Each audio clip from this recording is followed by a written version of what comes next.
간밤 뉴욕에서 있었던 일 쉽고 빠르게 전해드리겠습니다. 안녕하세요. 글로벌 증시와이드 진행의 오은비입니다. 간밤 뉴욕 증시 3대 지수를 혼조세로 마감지었습니다. 장 시작 전에 PPI 지표가 발표가 됐는데 시장의 예상치보다 낮게 나오면서 시장은 상승하면서 출발을 했습니다. 하지만 자세히 봤더니 아직까지는 안도하기에 이르다라는 해석이 나오게 됐습니다. 그렇게 되면서 장 초반 상승했던 그 분량을 어느 정도 좀 출회하는 모습을 보이며 결국에는 혼조세로 마감하게 됐습니다. 이제 우리는 오늘 밤 발표될 CPI 지표에 집중하고 있습니다. 시장에서는 이 CPI가 시장의 예상치보다 높게 나오게 된다면 주식시장에 분명히 안 좋은 타격이 가해질 것이다라면서 다소 부정적인 전망을 내놓고 있습니다. 더 자세한 이야기는 잠시 후 글로벌 마켓 리뷰를 통해서 함께 이야기 나눠보도록 하겠습니다. 그럼 이제 실시간 헤드라인부터 바로 확인해 보도록 하겠습니다. 네, 첫 번째 헤드라인부터 살펴보겠습니다. 이 생산자 물가 지표죠. 이 PPI가 발표가 됐는데 시장의 예상치보다 낮게 나왔음에도 불구하고 이 3대 지수는 혼조세를 보였습니다. 다우와 S&P는 상승을 했지만 나스닥은 결국에는 소폭 하락하면서 마무리를 지었습니다. 이제는 CPI 지표에 집중해야 될 시기가 왔습니다. CPI 지표 과연 어떻게 나올지 주목해 보시면 좋을 것 같습니다. 이어서 두 번째 헤드라인 열어보도록 하겠습니다. 테슬라의 호재가 굉장히 많이 쏟아지고 있음에도 불구하고 주가는 결국 1.72% 하락하면서 마무리를 지었습니다. 이 테슬라 전기차 판매량이 지난해 비해서 25% 늘어났다라는 소식과 더불어서 중국 당국이 일론 머스크에게 이 틱톡을 매각하려고 하는 법안을 추진 중이다라는 소식까지 있었음에도 불구하고 결국에는 하락세를 면치 못했습니다. 이어서 세 번째 헤드라인 열어보도록 하겠습니다. 네, 미국의 테러 제재로 급등했던 국제 유가가 에너지 수요 전망에 하락 전환하면서 마무리를 지었습니다. 원유 수요가 일정하게 유지되는 데 비해서 공급량은 늘어날 것이다라는 전망이 이 결과에 영향을 끼친 것으로 보여지고 있습니다. 이어서 마지막 헤드라인 열어보도록 하겠습니다. 리플이 거의 8%까지 급등하는 모습을 보여줬습니다. 리플은 2.6달러가 그동안의 저항선으로 꼽혀지고 있었는데 이 2.6달러를 돌파하는 모습을 보여줬고 이제는 2.75달러까지 무난하게 올라가지 않을까라는 다시금 또 새로운 긍정적인 전망이 제시되고 있습니다. 네, 이제 맵을 열어서 바로 1시간 전에 마감했던 시장 상황 전반적으로 살펴보도록 하겠습니다. 일단 대형주 위주로 살펴보자면 하락하는 종목들 꽤나 많이 보여지고 있습니다. M7 종목들부터 살펴보자면 마이크로소프트 0.3%, 구글이 0.7%, 메타가 2%가량 낙폭을 꽤나 깊게 그려냈습니다. 메타 같은 경우에는 이 저성과자 중심으로 해서 전체 인원에서 한 5% 정도 감원을 할 것이다라는 소식이 있었습니다. 애플도 0.4% 밀렸고요. 엔비디아가 1.1% 정도 떨어졌습니다. 이미 어제부터 이 엔비디아 주가에 영향을 줬던 소식이 있습니다. 엔비디아 쪽에서 있는 블랙웰 차세대 칩이죠. 여기서 발열 문제가 계속 대두가 되면서 주문 연기가 잇따라서 발생하고 있다라는 소식까지 있었습니다. 그리고 테슬라는 장 중반에는 급등하는 모습을 보여줬는데 결국에는 한 1.72% 떨어지면서 마무리를 지었습니다. 중국 당국에서 이 테슬라 일론 머스크 CEO에게 이 틱톡을 매각할 수도 있다라는 소식이 있었음에도 불구하고 주가는 결국에 1.72% 정도 하락하면서 마무리를 지었습니다. 네, 이렇게 전반적으로 간밤에 있었던 뉴욕 증시 상황 살펴봤습니다. 더 자세한 이야기는 김혜연 캐스터가 준비하고 있습니다.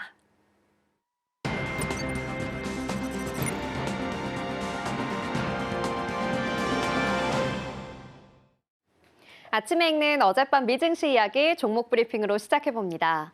뉴욕 증시 시장에는 관망세가 좀 짙어졌습니다. 혼조세로 장 마감했는데요. 지수부터 보시죠. 나스닥은 0.23% 하락하면서 19,044포인트에 마감했습니다. S&P 500 지수는 소폭 상승해 주었는데요. 0.11% 상승하면서 5,843포인트에 마감을 했습니다. 다우존스 지수도 0.52% 상승해 주면서 42,518포인트에 마감했습니다. 지난주 발표된 고용지표 너무 뜨거워서 증시가 뒷걸음질 쳤다면 이번에 발표된 12월 생산자 물가지수 PPI가 시장을 조금은 식혀줬습니다. 시장의 예상치를 밑도는 12월 PPI 지표가 발표되자 시장은 다시금 소폭 안도하면서 상승 탄력을 받았는데요. 또 트럼프 당선인이 주요국에 대한 관세를 월 2에서 5%포인트씩 점진적으로 인상하는 방안을 검토 중이라는 보도도 인플레이션 우려를 조금 잠재웠습니다. 15일에는 12월 CPI 수치 발표를 앞두고 있는데요. 전문가들은 이 지표에 따라 다시 국채금리가 상승할 수 있다고 보고 있습니다. 간밤에 국채금리는 시장의 안도감에 따라 소폭 하락하며 마감했습니다. 0.44% 하락하면서 4.784%에 마감을 해주었습니다. 필라델피아 반도체 지수는 어제의 하락을 딛고 오늘은 소폭 상승해 주었는데요. 0.52% 상승하면서 5,046포인트 만들어냈습니다. 유가는 급등하던 모습에서 한 걸음 물러섰습니다. 0.91% 하락하면서 배럴당 76.60달러에 거래됐습니다. M7 종목들은 일제히 하락하는 모습 보였는데요. 먼저 애플입니다. 0.48% 하락하면서 233.28달러에 거래 마쳤습니다. 이 애플과 아마존이 영국에서 제기한 새로운 애플 제품의 아마존 리셀러 제거를 위한 공모 혐의의 집단 소송에서 성공적으로 대응했다는 소식이 전해졌는데요. 해당 소송의 가치가 6억 달러에 달한다며 소송의 이유가 없다고 주장해서 항소재판소에서 재판 진행 중단 결정을 받아냈습니다. 이어서 엔비디아는 1.1% 하락하면서 131.76달러에 거래 마쳤습니다. 바이든 정부의 칩 규제를 강력히 비판하고 나선 엔비디아. 이번 주에는 젠슨 황 CEO가 중국과 대만을 찾을 예정입니다. 엔비디아의 AI 반도체를 둘러싸고 미중 갈등이 격화되고 있어서 황 CEO의 행보가 주목받고 있습니다. 이어서 마이크로소프트 0.36% 하락하면서 415달러 선에 거래 마쳤는데요. 이 MS는 교육 출판사 피어슨과 AI 시대에 대한 학습 스킬링 문제 해결을 위해서 단연간의 전략적인 협업을 발표하기도 했습니다. 아마존은 오늘 0.32% 하락하면서 217.76달러에 거래 마쳤습니다. 이어서 메타 플랫폼스 2.31% 하락하면서 594달러 선에 거래를 마쳤는데요. 메타는 실적이 가장 낮은 직원들 약 5% 정도를 감축하고 올해 새로운 직원을 채용할 계획이라고 밝혔습니다. 이어서 테슬라 오늘 장중에는 좀 상승하는 흐름 보였지만 장 마감과 함께 하락하면서 마감을 했습니다. 1.72% 하락하면서 결국 400달러 선을 내주고 말았습니다. 한편 중국이 틱톡을 테슬라의 CEO 일론 머스크에게 매각하는 방향을 검토 중이라고 전해졌습니다. 해당 소식도 참고해 보시기 바랍니다. 이어서 알파벳 0.71% 하락하면서 189.66달러의 거래를 마쳤습니다. 영국에서는 구글의 검색 서비스에 대한 조사를 시작했는데요. 이 구글의 검색 서비스가 영국 내 경쟁에 미치는 잠재적 영향에 대한 것으로 영국은 대기업과 중소기업 모두가 성공할 수 있는 공평한 경쟁의 장을 보장하는 것을 목표로 한다라고 밝혔습니다. 이어서 투데이 핫스탁입니다. 첫 번째 종목은 세일즈포스입니다. 1.4% 상승하며 마감했습니다. 세일즈포스닷컴이 차기 AI 수혜주이면서 가격 매력도 갖고 있다는 분석에 2% 가까운 상승세로 출발을 했는데요. 뱅크 오브 아메리카는 세일즈포스를 올해 소프트웨어 부문 탑픽으로 꼽았습니다. 이 향후 수년 동안 세일즈포스는 AI의 다음 개척자로 자리매김할 것이라며 에이전트포스 제품이 긍정적인 영향을 미칠 것이라고 기대했습니다. 에이전트포스는 지난해 9월 세일즈포스가 공개한 AI 에이전트 플랫폼으로 지난해 12월에는 에이전트포스 2.0이 공개되기도 했습니다. 2024년 세일즈포스의 주가는 38% 올랐지만 소프트웨어 업종 내에서는 상대적으로 할인된 가격이라며 다시 주가가 오를 가능성이 높다고도 분석했습니다. 이어서 보잉입니다. 2.08% 하락하면서 167달러 선에 마감을 했습니다. 네, 글로벌 항공기 제조업체 보잉은요, 현재 시간 14일, 지난해 총 348대의 항공기를 인도했다고 밝혔습니다. 이는 전년 대비해서 약 3분의 1 감소한 수치인데요. 지난해 초 발생한 항공기 도어 패널 사고와 가을에 발생한 기계공 파업으로 인해서 생산과 인도가 중단된 데 따른 겁니다. CNBC의 보도에 따르면 보잉 보잉은 지난해 11월 8주간 이어진 기계공들의 파업을 종료하고 737 맥스 생산을 재개하면서 12월에 30대의 항공기를 인도했는데요. 지난해 보잉의 전체 인도량은 경쟁사인 에어버스의 766대와 비교해서 크게 뒤처졌습니다. 두 기업 모두 공급망 문제로 생산과 인도 속도가 지연되고 있는 상황인데요. 보잉은 28일 미국 증시 개장 전 4분기 및 연간 실적을 발표할 예정입니다. 마지막으로 일라이릴리입니다. 6.59% 하락하면서 744달러 선에 거래 마쳤습니다. 의약품 개발 기업 일라이릴리, 체중 감량 약물 판매 부진에 따라서 실망스러운 4분기 매출 전망을 제시했는데요. 14일 오전부터 일라이릴리의 주가는 4% 가까이 하락하며 출발을 했습니다. 마켓워치의 보도에 따르면 일라이릴리는 4분기 매출이 약 135억 달러에 이를 것으로 예상했는데요. 이는 팩트셋의 예상치 139억 3천만 달러를 하회하는 수치죠. 특히 체중 감량 약물인 마운자로 매출이 35억 달러로 예상치 44억 달러를 크게 밑돌 것으로 전망됐는데요. 젯바운드의 매출 역시 19억 달러로 예상치 21억 4천만 달러에 미치지 못할 전망입니다. 일라이릴리는 2025년 가이던스를 제시하면서 매출을 580억 달러에서 610억 달러 사이로 예상했습니다. 지금까지 아침에 읽는 미증시 종목별 이슈였고요. 저는 잠시 후 글로벌 이슈로 다시 돌아오겠습니다.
네, 수요일 글로벌 마켓 리뷰 본격적으로 출발해 보도록 하겠습니다. 오늘 함께 하실 분은 레그넘 투자자문 이춘광 대표입니다. 네, 대표님 안녕하세요. 네, 안녕하셨어요. 네, 그럼 오늘 함께 이야기 나눠볼 헤드라인부터 바로 열어보도록 하겠습니다. 인플레이션 압박, 미증시 조정 길어지나 간밤 뉴욕 증시 3대 지수를 보더라도 혼조세로 마감했습니다. 참 지난주부터 이어서 이번 주까지 인플레이션에 대한 우려감이 커질 수밖에 없는데 그래도 이제 간밤에 나왔던 이 PPI 지표 자체가 시장 예상치보다는 좀 떨어지면서 안도감 정도는 어느 정도 좀 생긴 것 같습니다. 근데 자세히 살펴봤더니 기술주 중심의 이 나스닥 같은 경우에는 떨어진 반면에 이 전통 산업 위주의 다우는 오르는 모습을 보여줬는데 그렇다면 지금은 아무래도 지금 인플레 우려감이 있다 보니까 기술주에서 전통주 중심으로 손바뀜 이동 현상이 뭐 일어나는 거 그렇게 해석해봐도 괜찮을까요? 손바뀜이라고 하면 이제 수급 차원에서의 얘기잖아요. 근데 수급이라는 건 항상 왔다 갔다 하지 않습니까? 네. 이제 그 전통 에너지, 뭐 전통주, 전통 대형주 대 빅테크 이런 구도를 이제 어제 오늘 또 막 이렇게 시장에서 회자가 됩니다. 그런데 결국은 다 펀더멘털에 따라가는 거잖아요. 네. 이번 주 월요일도 제가 기억나는데 다른 방송하다 보니까 그때가 이제 금리 막 뜨면서 시장이 많이 흔들렸고 공포감이 좀 사로잡을 때였잖아요. 네. 델탄가 제가 종목은 생각이 안 나는데 그날 실적 발표하면서 또 올랐단 말이죠. 그러니까 결국은 아무리 많이 뭐 이렇게 악재가 많고 특히 그 구체적인 그 팩트에 근거한 악재가 아니고 방금 표현해 주신 대로 우려감, 네. 뭐 기대감 좋게 해석하면 그렇더라도 결국은 기업 실적이나 이 펀더멘털 실물 경기 수치에 따라가는 겁니다. 이따가도 물가 살펴보시면 지금 물가 되게 막 물가 때문에 막 되게 난리 난 것 같잖아요. 실제 물가 아직 그 장기 하락 추세에 있고 지금 방금 띄워주셨던 것 같은데 큰 그림을 좀 말씀을 먼저 드리고 시작하고 싶어요. 지난 1949년부터 역사적으로 강세장 통계를 한번 쭉 뽑아보면 한 12차례가 있었거든요. 이번 포함해서. 이번 강세장이 2022년 10월 12일 날 S&P 500이 단기 저점부터 시작해서 지금 2.2년 됐습니다. 근데 과거 12번의 강세장이 지속 기간이 5.3년이 평균이고요. 그 상승률이 평균 상승률이 194%예요. 그럼 지금 지난 22년 10월부터 시작한 강세장이 2.2년이라는 것은 뭐 단순히 기술적으로만 보자면 수치적으로만 보자면 아직 한 2, 3년 남았지 않습니까? 강세장 아직 끝나지 않았다고 생각하고 있습니다. 왜냐? 이따가 쭉 말씀드릴 펀더멘털이 워낙 강력하거든요. 견조합니다. 근데 그 안에 단기적으로 뭐 이렇게 트럼프에 대한 우려감 때문에 물가 뭐 기대감, 우려감 이런 것들 때문에 흔들리는 거 지속적으로 말씀드리지만 지난 3년 동안 제가 이런 스탠스를 현지하고 있거든요. 저가면서 기회를 삼으시면 되지 않을까 하는 생각이 듭니다. 네, 오히려 지금 이 저가 매수의 기회다라고 말씀을 주셨습니다. 역시나 뭐니 해도 펀더멘털이 가장 중요하다라고 말씀을 주셨으니까 이 부분도 꼭 참고해 보시면 좋을 것 같습니다. 그럼 이제 대표님 PPI 얘기를 한번 해보도록 하겠습니다. PPI가 한 0.2% 정도로 발표가 됐습니다. 전달 대비했을 때 그리고 시장의 기대치도 한 0.4% 정도였기 때문에 예상치보다 낮아서 시장에서는 와 드디어 우리가 인플레이션 안도감을 어느 정도 좀 해볼 수가 있을까, 안도감을 좀 가져볼 수가 있겠다라는 생각이 들어서 장 초반에는 상승하는 분위기를 보여줬는데 어찌된 것인지 좀 오후 들어서는 하락세로 전환을 했는데 과연 이 이유가 뭘까요? 뭐 심플하게 오늘 그러니까 그 미국 현지 시간이죠. 네. 오늘 저녁에 발표되는 CPI 뭐 관망세겠죠. 그리고 저는 어제 시장을 그렇게 비관적으로 해석하지 않습니다. 지난주부터 시작한 지금 10년물 금리가 4.7, 4.8이에요. 네. 거의 뭐 상단이라고 생각을 하긴 하지만 그 정도면 되게 시장을 압박하는 수준이란 말이죠. 그래서 사실 지난 한 뭐 일주일, 3, 4 영업일 흔들렸단 말입니다. 뭐 그거에 비하면 어제 시장은 조금 안정화되는 게 아닌가 하는 느낌을 갖고 있었고 다음 페이지 한번 열어주시면 어제 발표된 PPI 저녁 늦게 제가 작가님께 보내드리느라고 고생하셨는데 수치는 소개 안 드릴게요. 기대보다 좀 낮게 나왔고 아까 모두에 제가 말씀드린 대로 우리가 막 물가가 뜰 것 같고 단순히 우려감 때문에 물가가 난리 난 것처럼 느껴지지만 실제로는 기대가 시장 기대치보다 조금 하향해서 안정되게 나오고 있단 말이죠. 다만 PCE 산입되는 항목, 진료비, 의료 서비스, 포트폴리오 관리, 수수료까지는 뭐 괜찮습니다. 근데 이제 항공료가 지난달이 마이너스 1.6으로 탄력적으로 떨어졌다가 이번에 7.2%로 상향 조정을 했어요. 그럼 이제 이걸 반영하는 PCE가 나중에 뭐 그 FMC가 중요시하는 게 PCE 중에 핵심 PCE 물가지수잖아요. 거기에 반영이 된다는 측면에서 조금 지켜봐야 될 것 같다. 뭐 이런 심리가 작용하지 않았을까 하는 생각이 듭니다. 네, PPI 자체적으로는 0.2% 굉장히 잘 나왔습니다. 하지만 세부 항목을 뜯어봤더니 아무래도 연준이 중요시하는 이 PC에서 가장 중요하게 보는 또 항목 중에 하나가 높게 나왔기 때문에 앞으로 좀 부정적으로 다가가지 않을까라는 우려감이 어느 정도 반영된 것도 있고 여기에 더불어서 오늘 밤에 발표될 예정이죠. 이 CPI에 대한 이 경계 심리까지 함께 더해진 것으로 보여지고 있습니다. 그렇다면 이제 진짜 우리는 이제 시선을 CPI로 정말 바쁘게 또 옮겨야 될 것 같아요. 어제 이제 PPI가 끝났는데 이제 또 바로 CPI를 봐야 될 것 같은데 이 CPI가 시장의 예상치보다 만약 높게 나온다면 PPI가 아무리 잘 나왔더라도 이 시장의 예상치를 한번 봤더니 주식시장에 타격이 굉장히 많이 갈 것이다라는 이야기가 나오고 있습니다. 이 본격적인 실적 시즌도 다가왔기 때문에 아무래도 투자자들이 선뜻 나서기가 어려운 시기가 아닐까 싶은데 그럼 이럴 때 투자자들은 어떻게 좀 대응 전략을 짜봐야 될까요? 저는 항상 이제 이런 말씀을 드려요. 일단 두 가지 먼저 간단히 소비자 물가지수 관련해서 말씀드리면 그렇게 심각하게 높게 나오지는 않을 것 같고 먼스로 들쭉날쭉한 건 늘 그래 왔습니다. 적어도 지난 3년 동안 매달 빠졌다 올랐다 빠졌다 올랐다를 반복해 왔어요. 중요한 건 장기 추세를 봐야죠. 지금 보시는 제가 그 질문이 분명히 나오실 것 같고 지금 시장에서 다들 걱정하시는 물가 때문에 제가 한번 보여드리려고 2020년부터 2024년까지 좌측 그래프가 이 시간당 평균 임금이라든가 소비자 물가지수라든가 핵심 PCE 물가지수라든가 우리가 어제도 먼스 월간 데이터가 좀 들쭉날쭉. 그런데 중요한 건 아까 말씀드린 대로 추세를 봐야 된다고 했잖아요. YOY라고 해서 전년 동기 대비 1년의 긴 흐름을 좀 봐야 된단 말이죠. 일일이 소개 안 드리겠고 그 수치는 참고하시고요. 그래프를 쭉 일단 한번 보시면 파란색 시간당 평균 임금 YOY가 조금 떴다가 지금 살짝 안정되고 있죠. 파란색 끝 부분이. 나머지 물가 지수들은 어떻게 됩니까? 저 하향하는 추세에서 벗어나지 않고 있죠. 그러니까 지금 그 FMC가 작년 12월까지 물가 세 차례 총 75bp 인하시켜서 상단 기준으로 정책 금리가 5.5에서 4.5로 하향 조정했습니다. 4.5도 되게 부담스러운 수준이에요. 그럼 물가가 이렇게 공격적으로 뜰까? 그리고 지난달 기준으로 하면 CPI 가장 중요한 것이 이제 두 가지였잖아요. 자동차 값은 굉장히 많이 떴는데 그동안에 그 물가를 아주 스티키하게 계속 올가매고 있었다고 표현해서 좀 죄송한데 잡고 있었던 항목 중에 하나가 주거비였단 말이에요. 근데 주거비가 드디어 이제 하락하는 수치가 나왔습니다.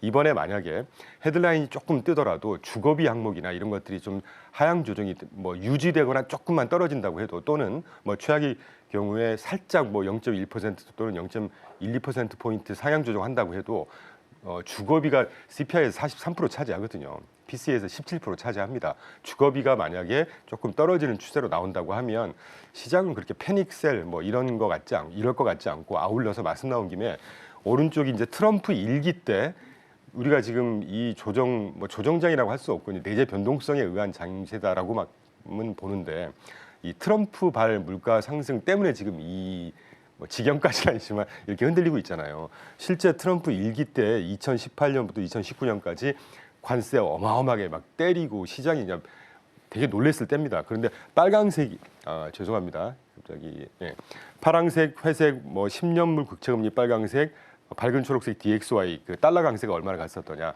요약해서 말씀드리면 CPI 그렇게 막 난리나게 뜨지 않았고요. 2018년 제가 기억하기로 7월인가부터 관세를 때렸거든요. 그전 3월 달에 YOY 2.4 나왔다가 8월 달에 과연 좀 떴어요. 2.7%로. 그런데 바로 10월 달에 2.5로 다시 하향 조정됐습니다. 먼스는 큰 변화 없었고요. 다만 심리를 다소 반영한다고 하는 10년물 국채 금리가 당시 18년 3월에 2.74에서 2.85, 2018년 10월 3%까지 뜹니다. 지금하고 유사한 상황이죠. 절대적인 수치는 틀리지만 그런데 제일 마지막에 DXY 달러 강세가 90달러부터 쭉 시작해서 달러 앱솔루트 넘버로 보시면 됩니다. 90포인트부터 98포인트까지 2019년 8월까지 1년 동안 달러 강세가 계속되죠. 그런데 이 도도한 흡을 한번 보시면 물가가 살짝 뜨긴 했지만 한 1년 정도 지난 1년 덜 된 기간 동안에 떴다가 다시 쭉 안정되고 있는 게 자, 지금도 마찬가지죠. 대중국 관세를 부과한다고 치잔 말이에요. 그런데 그러면 대중국 관세 부과 맞는 물건에 대해서 이게 소비자한테 전달이 돼야 소비자 물가지수에 반영이 되는 거 아닙니까? 구매하지 않으면 그냥 그 통관 절차 이전에 끝난다는 얘기예요. 그런 효과가 분명히 있다는 것이고 두 번째는 중국 입장에서 볼 때 미국에 수출했던 물품이 막히게 되면 남아 도는 거잖아요. 그럼 그때 당시에도 그랬고 이번에도 그럴 거라고 캐피탈 그룹 같은 데서 예상하고 있습니다. 저도 마찬가지고요. 덤핑을 칠 거라는 거죠. 전 세계에. 그러면 글로벌리 디플레이션 효과가 분명히 발생을 하게 됩니다. 마지막 세 번째 가장 중요한 게 US 달러가 그때 강세였잖아요. 그러면 수입 물가가 싸지는 거 아닙니까? 그러면 실제 CPI라든가 물가에 실제 그렇게 우려하는 만큼 물가가 막 공격적으로 뜨고 이런 상황이 안 올 거라는 얘기죠. 참고로 캐피탈 그룹에서 작년 연말 자료에서 보편 관세를 부과했을 경우에 연간 CPI 기준으로 한 1%포인트 상승하는 효과가 있을 거다. 다만 아까 말씀드렸던 수입 물가를 상쇄하는 달러 강세 때문에 이런 효과라든가 이런 것 때문에 중국발 덤핑에 의한 글로벌 디플레이션 효과 때문에 0.4%포인트 정도는 상쇄할 거다. 그러면 네트로 0.에서 한 0.6 정도 연간 올라가는 건데 미국 경제가 지금 나홀로 상승하고 있는 강한 경제 성장을 보여주고 있습니다. 연간 0.6%가 최악의 경우에 CPI가 뜨더라도 관세 때문에 그 정도로 못 버틸 미국 경제일까? 저는 그런 생각을 하고 있죠. 과도한 우려 또는 과도한 기대는 금물이라는 말씀으로 가름할게요. 네, 일단 첫 번째로 CPI 같은 경우에는 우리가 굉장히 우려하는 것만큼 너무 나쁘게도 그렇다고 너무 좋게도 나오지 않을 좀 적정한 수준으로 나올 것으로 해석되고 있습니다. 그리고 여기서 이제 우리가 우려하는 게 이제 일주일 앞으로 다가왔죠. 트럼프 2기가 시작이 된다면 CPI 많이 오르지 않을까라는 생각이 들고 있는데 1기 때를 되돌아봤더니 생각보다 많이 오르지 않았고 오르더라도 미국 경제 지금 워낙 탄탄한 수준을 가고 있습니다. 그래서 타격이 크게 없을 것이다라면서 긍정적인 전망까지 제시해 주셨습니다. 그렇다면 이제는 연준의 이야기로 한번 넘어가 보도록 하겠습니다. 참 제가 12월에 방송을 했을 때 점도표를 봤더니 금리 인하 올해 한 2번 정도 예상이 된다 했는데 이제 시장에서는 워낙 인플레이션에 대한 얘기도 나오고 있고 고용 지표가 너무 잘 나왔잖아요. 금리 인하가 1회, 동결 이렇게 얘기가 나오다가 제가 또 리포트를 봤더니 인상까지 이야기가 나오고 있더라고요. 참 금리 앞으로 어떻게 진행될지는 모르겠지만 확실한 거는 올해 상반기에는 좀 없지 않을까라는 생각이 들고 있는데 만약에 금리가 뭐 인하를 한 번 하거나 동결하거나 혹은 인상을 하게 된다면 시장에서는 또 어떤 충격을 받게 될까요? 최악의 경우가 이제 인상을 하게 되면 시장은 한번 패닉셀이 있겠죠. 그런데 저는 인상까지 가지 않을 거라고 확신하고 있고 사실은 뭐 요새 이제 방송 출연 여기저기서 불러주고 감사하게도 하다 보니까 똑같은 질문을 받아 이런 말씀 드렸어요. 그 올해 1년 내내 이제 페드의 정책 금리 패스를 얘기하기 전에 일단 1월 29일인가 FOMC 열리지 않습니까? 동결할 것 같아요. 지금 페드와치에서도 100% 다 동결할 거라고. 당연하죠. 경제가 워낙 세고 물가가 어떻게든 그래도 다시 꿈틀꿈틀하는 분위기니까 당연히 동결시켜야 되겠죠.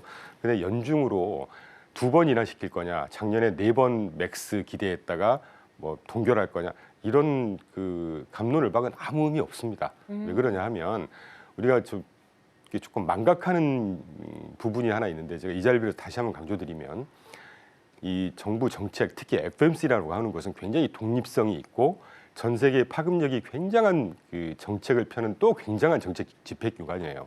그런 기관이 시장이 바라는 대로 또는 대통령 한 사람이 뭐 금리를 낮춰라 올려라 한다고 해서 그렇게 하면 그게 훨씬 더 큰 혼란을 이야기할 수가 있습니다. 왜냐하면 정책 페드가 이렇게 쭉 앵커 역할을 하면서 피벗을 쭉 해가면 시장이 이제 거기에 기대하고 이렇게 간단 말이죠. 그럼 물가도 조정이 되고 하는데 시장이 원하는 대로 이렇게 막 흔들리는 모습 이게 훨씬 더 안 좋은 모습이라는 거고 그렇기 때문에 매번 스테이트먼트 발표하거나 미디어 인터뷰할 때 뭐라고 강조하십니까? 지금 나오고 있는데 제롬 파월이 데이터 디펜던트입니다. 어떤 분들은 데이터 디펜던트 또 이상한 소리 하고 막 생각 말 바꾸고 이렇게 비판들을 하는데 데이터 디펜던트를 하지 않으면 어떻게 정책을 펴는 거죠?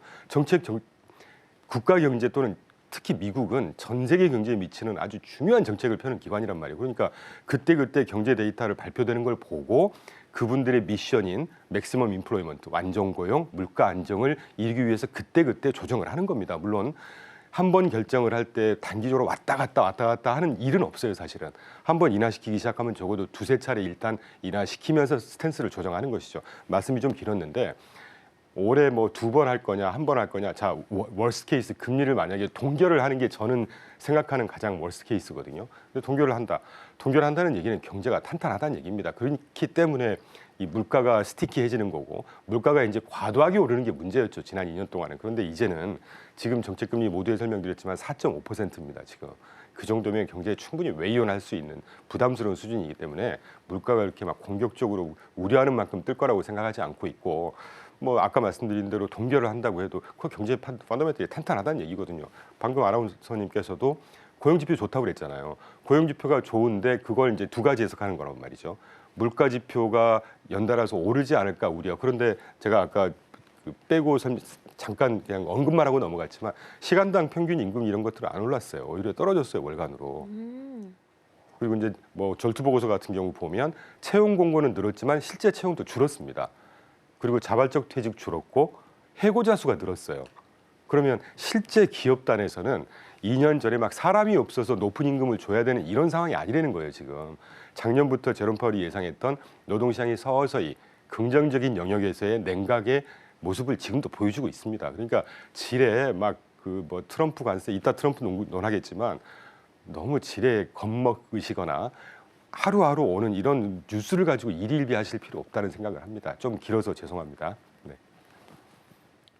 네, 연준은 미국 안에서도 정말 독립성이 강한 기관 중에 하나입니다. 지금 우리가 2회일 것이다, 1회일 것이다, 혹은 동결일 것이다라는 이야기가 나오고 있는데 그래도 그때그때 나오는 지표를 봐서 이 미국에 있어서 경제에 가장 최선의 선택을 하는 게 연준의 입장이기 때문에 지금 지레짐작 겁먹기보다는 워낙 탄탄한 모습을 보여주고 있는 미국, 거기에 대해서 기대감을 가져보는 것도 하나의 방법이 될 것 같습니다. 네, 그럼 이제는 좀 이 국채금리 이야기를 살짝 들어간 얘기를 한번 해보도록 하겠습니다. 국채금리 오늘은 다소 조금 떨어지는 모습을 보여줬는데 그래도 4.7%대 너무 강한 것 같고 달러도 뭐 트럼프 기조 자체는 뭐 달러가 좀 떨어지는 걸 원한다라고 하는데 달러도 너무 많이 올라간 것으로 보여지고 있습니다.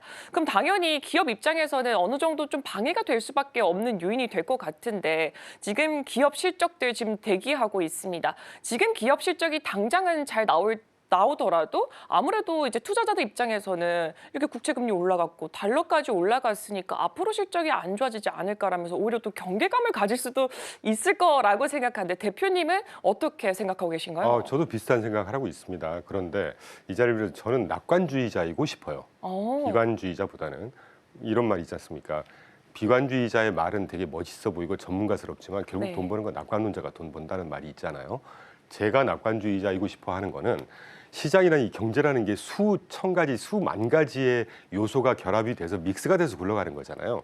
그럼 우리가 만약에 투자를 한다고 마음을 먹었으면 그중에 좋은 것들을 기회를 찾아야 한다는 입장에서의 낙관론이라고 한다면 뭐 비관론이라고 하는 건 무작정 안 좋고 뭐 듣기 좋고 뭐 이런 거는 우리가 투자를 한다는 전제로 했을 때 큰 도움 안 된다는 말씀드리고 지금 잠깐 펴주셔서 가장 우려되는 거 먼저 대형주와 중소형주 트럼프 트레이드가 이번 올해는 지배할 거라고 봅니다. 왜냐하면 뭐 트럼프라는 분이 워낙 영향력이 크고 또 역대 대통령 중에서도 아주 그 좀 애브노멀한 케이스잖아요.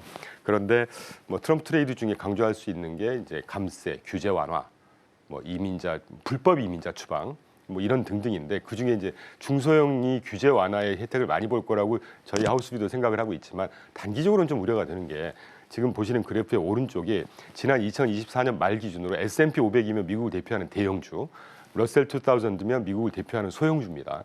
대형주의 자금 조달 구조의 금리 성격을 봤더니 대형주는 24%가 변동금리고요. 소형주는 53% 가까이 되는 게 변동금리입니다. 그럼 지금처럼 시장 금리가 떨어졌다가 공격적으로 오르면 어떤 대형주의 부담이 될까요? 소형주의 부담이 될까요? 소형주에 훨씬 부담이 되는 것이죠. 그러니까 단기적으로는 소형주가 뭐 회피해야 되는 분야일 수도 있고 기회일 수도 있는 것이죠. 왜 그러냐 하면 가격이 많이 빠졌으면 우리도 아까 사담 나눴잖아요. 테슬라 왜 빠지냐? 많이 올랐잖아요. 예, 그런 식의 뭐 스탠스를 가져가시면 될 것 같고 뭐 그 정도 일단 말씀드리고 아까 그 국채금리 제일 가장 중요하죠. 제가 지난번 출연 때부터인가요? 작년 말부터 이제 국채금리 신중하게 접근해야 된다, 조심하셔야 된다를 제가 똑같은 말씀을 드리고 있기 때문에 그런데 저희는 미국 국채 실제 뭐 TLT라든가 현물 국채를 갖고 플레이를 실제로 하긴 합니다만 지난 3년, 22년 저희가 창립한 이래로 국채 금리 가지고 트레이드는 딱 2번인가밖에 안 했어요. 왜냐하면 경제가 워낙 좋았고 앞으로도 좋을 거기 때문에 금리는 계속 뜰 거라고 봤고 공격적으로 떨어지지 않을 거라고 봤습니다. 최근에 뭐 채권을 어떤 제안하시는 분들의 목소리는 내내 경제 안 좋을 거고 부진이고 침체고 그래서 금리 빠지니까 국채 사세요 이거였죠. 저는 되게 우려가 컸어요. 그런데 저희가 지금은 이제 국채를 좀 트레이드 다시 해야 되는 타이밍이 오고 있다라는 생각을 하고 있습니다. 지금 4.78, 4.8 이 정도면 저희가 생각하는 거의 상단에 오는 것 같아요. 그래서 혹시 의구심을 가실까 봐 간단히 설명을 좀 드리면 미국 10년물 국채금리가 결정되는 구조라는 것은 FOMC에 대해서 정책금리를 결정할 때 기준이 되는 또 금리가 있어요. 이게 중립금리란 말이죠. 뉴트럴 레이시라고 해서 그게 연준 위원들 정답은 없습니다. 그게 뭐 몇 퍼센트다 정해지는 건 없는데 연준 위원들이 생각하는 지금 인터뷰에서 보면 하단이 한 3.25 정도 되고요. 하우스니까 이 도이치뱅크라든가 이런 데 뭐 정확하진 않지만 시장에서 얘기하는 게 상단이 또 3.75 정도 돼요. 자, 그럼 여유 있게 3.7에서 밑에 3.25의 밴드를 이 중립금리에다가 기간 프리미엄이라고 하죠. 짧게 돈 빌려줄 때보다 길게 돈 빌려줄 때 금리를 더 많이 요구하잖아요. 2년물 국채금리보다 10년물 국채금리가 더 많은 금리를 가산을 시키겠죠. 그게 1에서 1.1%가 가산을 시킵니다. 단순하게 3.25 중립금리나 3.75에다 각각 1에서 1.2를 각각 더해보세요. 그러면 저점이 4.35, 4.3, 4.4 또는 상단이 4.8 정도 돼요. 그러면 뭐 이거 정답은 아닐 수 있지만 저희 하우스뷰에 따르면 한 4.8, 4.78 거의 상단이다.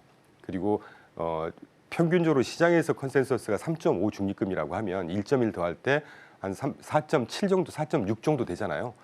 그렇게 생각한다면 조금 이제 상단 뭐 속된 표현으로 꼭지에 와 있다. 그래서 이제는 미국 국채, 현물이든 뭐 TLT든 이런 거를 좀 관심 있게 보셔야 될 때가 서서히 오고 있다. 이렇게 해석을 하고 있습니다. 네, 대표님께서 설정해 주신 상단은 4.7에서 4.8 정도 될 예정입니다. 그렇기 때문에 이제는 국채금리 쪽에 조금 더 관심을 둬도 괜찮지 않을까라고 말씀을 주셨습니다. 네, 지금까지 레그넘 투자자문 이춘강 대표와 함께했습니다. 대표님, 오늘도 말씀 고맙습니다. 네, 감사합니다.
오늘 아침 빼놓을 수 없는 글로벌 이슈 쉽게 읽어드립니다. 아침에 읽는 어젯밤 미증시 이야기 어떤 이슈들이 있었는지 함께 살펴보겠습니다.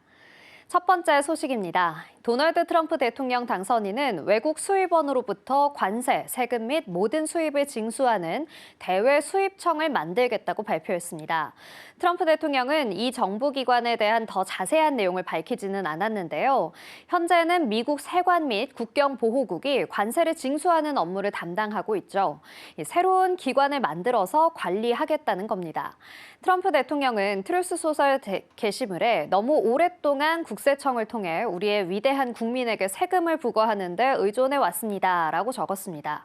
또 부드럽고 비참할 정도로 약한 무역협정을 통해 미국 경제는 세계의 성장과 번영을 가져다 주었지만 우리 스스로에게는 세금을 부과했다라고도 적었습니다. 이어서 이제 바꿀 때가 됐다며 외부 기관을 만들겠다는 뜻을 밝혔는데요.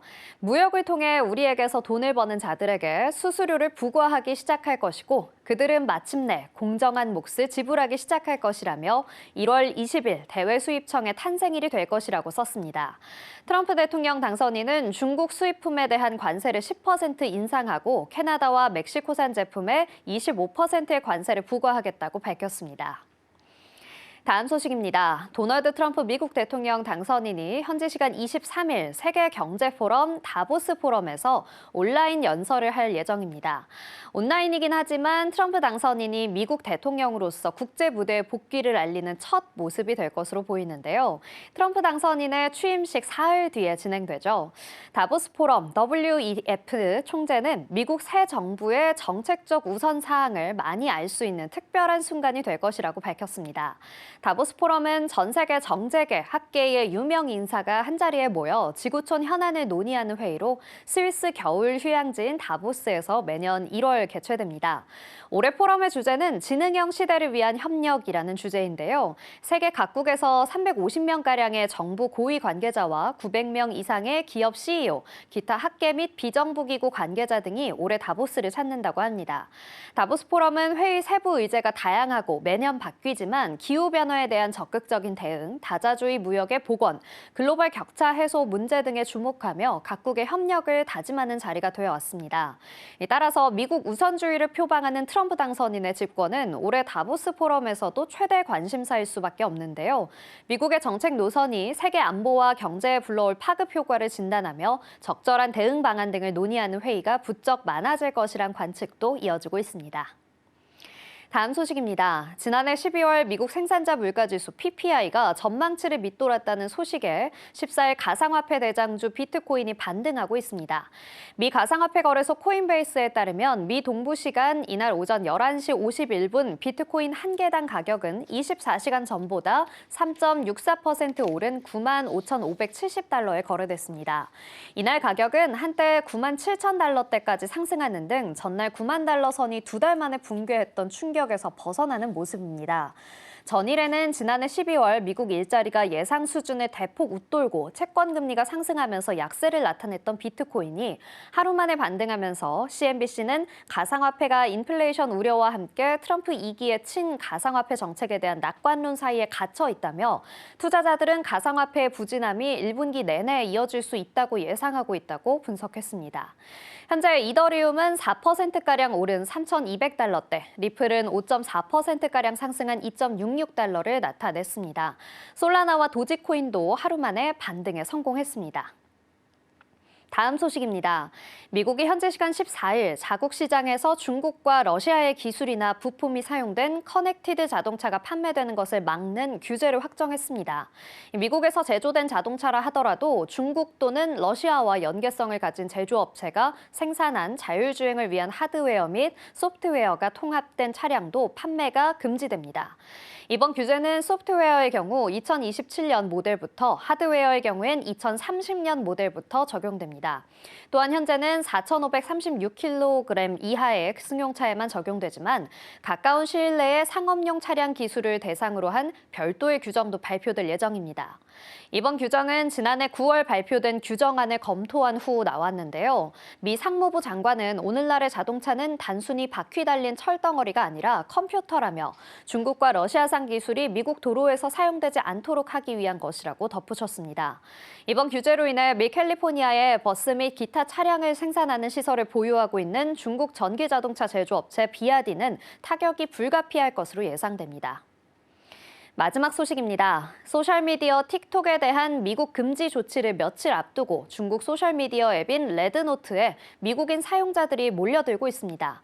상대적으로 덜 알려진 레드노트는 중국판 인스타라고 불리며 중국어로는 샤오흥수라는 이름을 가지고 있습니다. 미국 현지 시간으로 13일 저녁 애플 앱스토어 다운로드 순위 1위를 차지했는데요. 이런 성과는 레드노트가 이전에 달성한 적이 없는 업적입니다. 틱톡의 금지가 시행될 것이라는 전망에 따라 이런 현상이 일어날 것으로 분석되고 있습니다. 앞서 뉴욕타임스의 미 언론들은 틱톡이 중국의 모 회사인 바이트댄스와의 관계를 끊지 않으면 미국 연방대법원이 틱톡을 금지하는 법을 시행할 것으로 보인다고 전했는데요. 중국 당국은 틱톡이 모 회사 바이트댄스 소유로 남아있기를 강력히 원하고 있죠. 이 보도 이후 자신을 틱톡 난민으로 일컫는 미국 내 많은 틱톡 사용자는 앞다퉈 레드노트의 영상을 올리며 틱톡의 유지를 촉구했습니다. 다만 해당 서비스는 대부분 중국어로 되어 있고 영어 자동 번역 기능도 지원하지 않아서 이 틱톡을 대체하기는 쉽지 않을 것으로 전망됩니다. 지금까지 아침에 읽는 어젯밤 미증시 글로벌 이슈였습니다.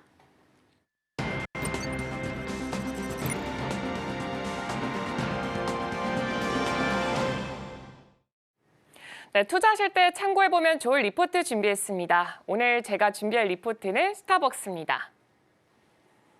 네, 가장 먼저 1년 동안의 차트를 준비를 해봤습니다. 이 작년에 1월과 대비했을 때 지금 올해 1월까지 주가 추이가 변동성은 꽤나 컸지만 결론적으로는 크게 변동성이 없는 것으로 보여지고 있습니다. 자세하게 살펴보도록 하겠습니다.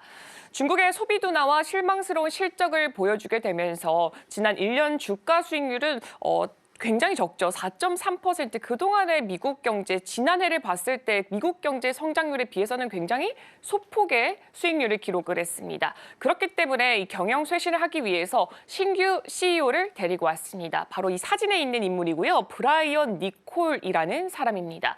브라이언 니콜은 이전의 스타벅스를 되찾자 예전에 이 전성기를 다시금 가져와 보자라는 슬로건을 걸고 다시금 CEO 자리로 들어왔습니다.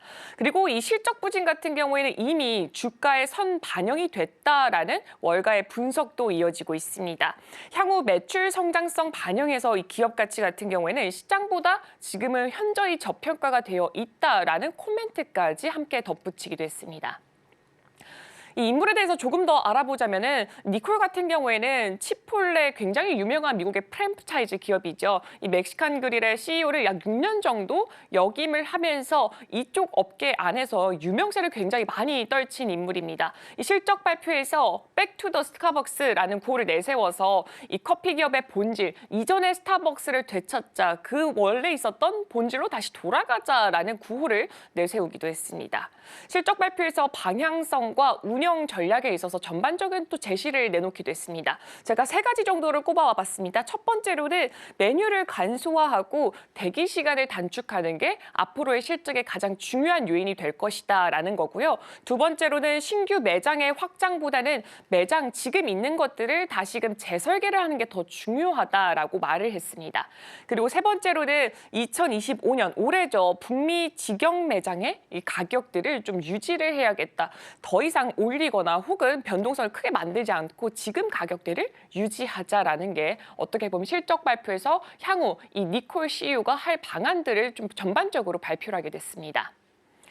그렇다면 어떤 점들이 바뀌는지 제가 좀 더 가지고 와봤습니다. 복잡한 메뉴를 현저히 줄여나가겠다라고 합니다. 스타벅스 같은 경우에는 수많은 커피 프랜차이즈 중에서도 많은 사람들이 찾는 이유가 커스터마이징에 굉장히 용이한 점을 꼽아볼 수가 있는데 다른 사람들 입장, 신규 손님들 입장에서는 이게 좀 복잡한 주문으로 보일 수가 있습니다. 제가 이걸 또 구글에서 사진을 하나 찾아왔는데 하나의 음료를 시킬 때 이렇게나 많은 주문들이 들어간다고 합니다. 이게 커스터마이징 하는 그런 손님들 입장에서는 어떻게 보면 굉장한 메리트로 느낄 수도 있겠지만 새로운 사람들 입장에서는 어떻게 이런 걸 다 내가 좀 커스터마이징을 해야 될까? 특히나 이렇게 우유 하나를 고르더라도 귀리 우유냐, 저지방이냐, 무지방이냐, 두유를 골라야 되냐. 이 부분에 있어서는 아무래도 진입 장벽이 좀 높아질 수밖에 없겠다라는 판단이 있어서 이런 것들을 좀 더 줄여나가는 방안을 펼칠 예정이고요. 사이렌 주문의 알고리즘을 개선을 시켜서 주문 대기 시간을 4분 이내로 단축시켜서 보다 더 빠른 서비스를 제공할 예정이라고 합니다. 그리고 매장 내에서 인력 배치라던가 매장의 동선에도 전반적으로 변화를 줘서 보다 더 효율적인 운영을 하도록 할 예정이고요. 그리고 메뉴의 이 추가 요금 자체를 삭제를 해 나가겠다라면서 가격적으로도 우리 입장에서는 다소 합리적인 판단을 내릴 수 있게끔 도와주는 역할을 하고 있습니다. 그리고 리워드 멤버십을 그동안 집중을 많이 했습니다. 이제는 리워드에 집중하는 게 아니라 좀 더 포괄적으로 다가가겠다라고 입장을 밝히기도 했고요. 모든 카페에 콘디먼트 바를 도입한다라고 합니다. 원래 콘디먼트 바는 있었는데 몇몇 그 카페에는 없어진 것으로 보여지고 있습니다. 그래서 설탕과 우유를 직접 넣을 수 있는 이 사진에 있는 콘디먼트 바를 다시금 다 넣을 것이다라고 하고 있고요. 그리고 단기적으로 봤을 때는 미국 시장 안에서만 좀 더 집중을 하겠다라는 말을 했는데 장기적으로 봤을 때는 중국과 국제시장에서의 성장까지도 노려보겠다라면서 일단 지금까지는 미국 안에서 좀 집중을 해보겠다라는 입장을 내놓기도 했습니다. 그리고 1월부터 고객 행동 지침을 재설정했습니다. 주요 변화로는 제품 구매를 필수적으로 해야지 공간과 화장실 이용을 가능해집니다. 그동안은 돈을 내지 않고 제품을 사지 않더라도 스타벅스 안에 공간을 사용할 수 있었고 화장실을 사용할 수 있었는데 이 바로 뒤에 나올 예정이지만 이렇게 되면서 문제가 꽤나 많이 발생했었습니다. 그래서 이 부분을 없애고 무조건 제품을 구입하게 돼야 되고요. 그리고 이렇게 뭐 음주라든가 흡연이 안 되는 표지판을 도입을 하면서 매장 질서를 유지하고 운영 개선을 좀 더 높여가겠다라는 입장을 내놓기도 했습니다.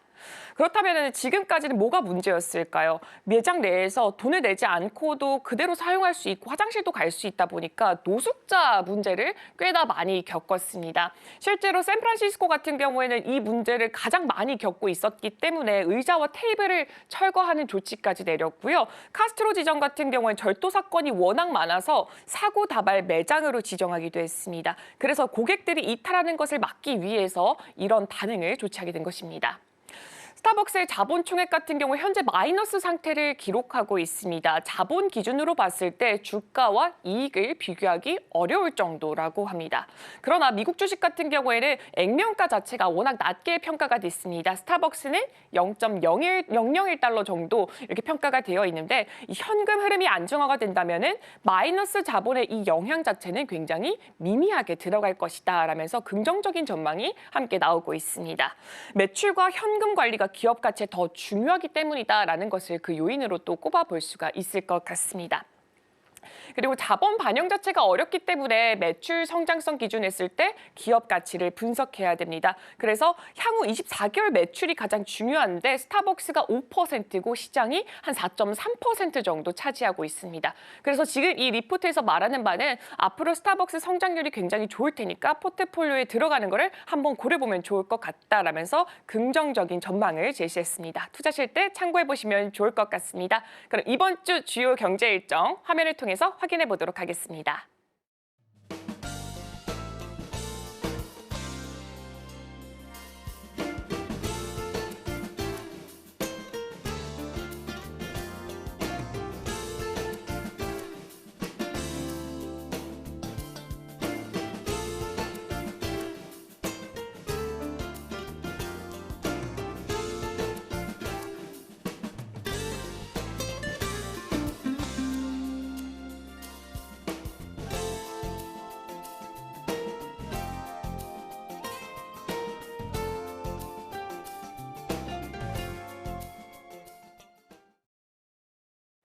네, 오늘 글로벌 증시 와이드에서 준비한 소식은 여기까지입니다. 우리 방송에서 제공하는 정보는 투자 판단에 대한 참고 자료일 뿐이고요. 해당 종목의 가치 또는 상승과 하락을 보장하지 않습니다.